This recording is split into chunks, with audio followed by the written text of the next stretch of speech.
اکثر اوقات سوال کیا جاتا ہے کہ اگر بیوی کسی غیر مرد کے ساتھ زنا کر بیٹھے اور اس صورت میں اگر حمل ٹھہر جائے یا بچہ پیدا ہو جائے تو کیا کرنا چاہیے؟ آیا کہ اس حمل کو ضائع کر دیا جائے یا اس حمل سے پیدا ہونے والے بچے کو قتل کر دیا جائے؟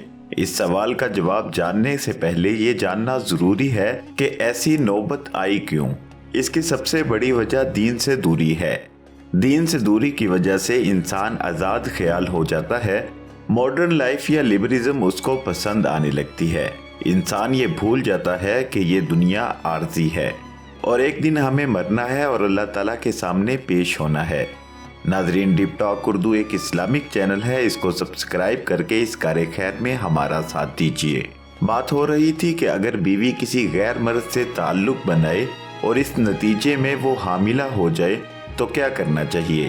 اسلام میں میاں بیوی کے رشتے کو بہت اہمیت حاصل ہے اور یہی وہ رشتہ ہے جس کو توڑنے کے لیے شیطان سب سے زیادہ کوشش کرتا ہے۔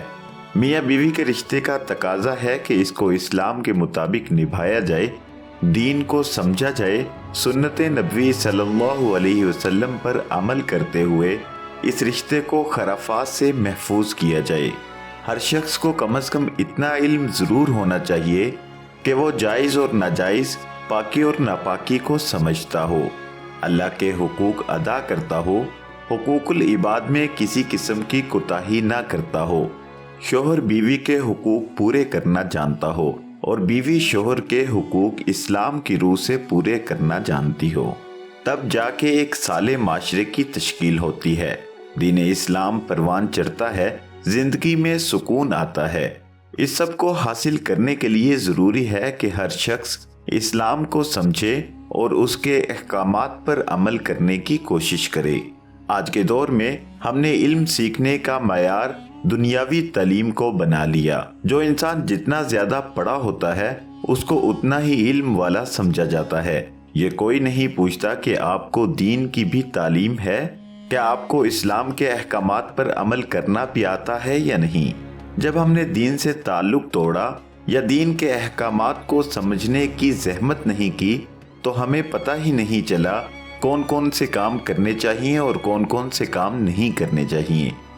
آج کے کالجز اور یونیورسٹیز کی تعلیم کو اگر دیکھا جائے تو سراسر فحاشی کی طرف لے جا رہی ہے۔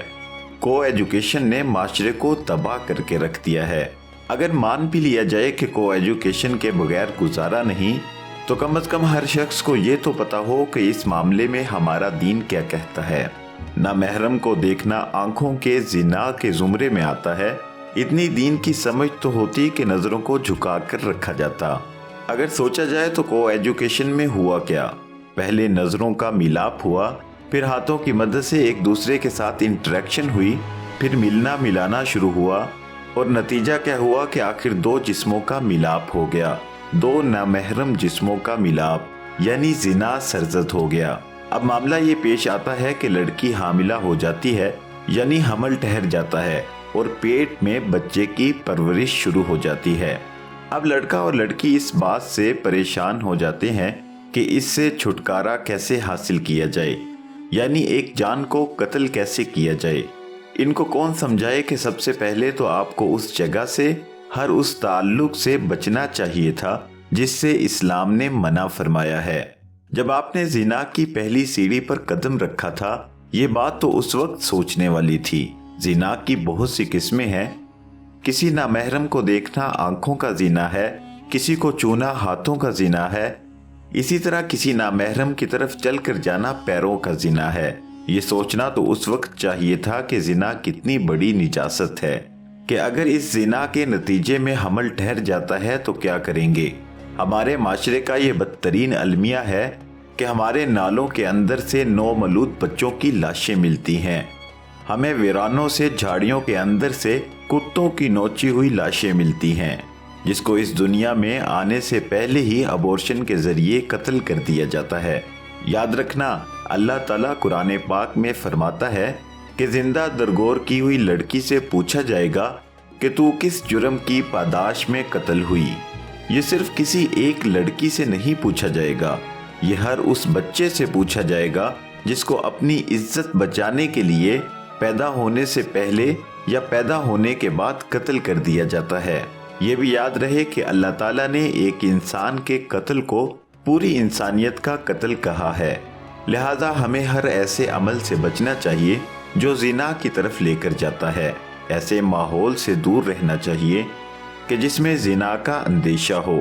اگر خدا نخواستہ زنا سرزد ہو گیا ہے اور حمل ٹھہر گیا ہے اور ایک دوسرا قتل کا گناہ نہ کیجیے، اس بچے کو قتل نہ کیجیے، اس کو جنم دیجیے، نہیں پال سکتے تو کسی خیراتی ادارے کو دے دیجیے، لیکن اس معصوم کو اس جرم کی سزا نہ دیجیے جو اس نے کیا ہی نہیں۔ دعا ہے اللہ تعالی ہمیں سمجھنے اور عمل کرنے کی توفیق عطا فرمائے۔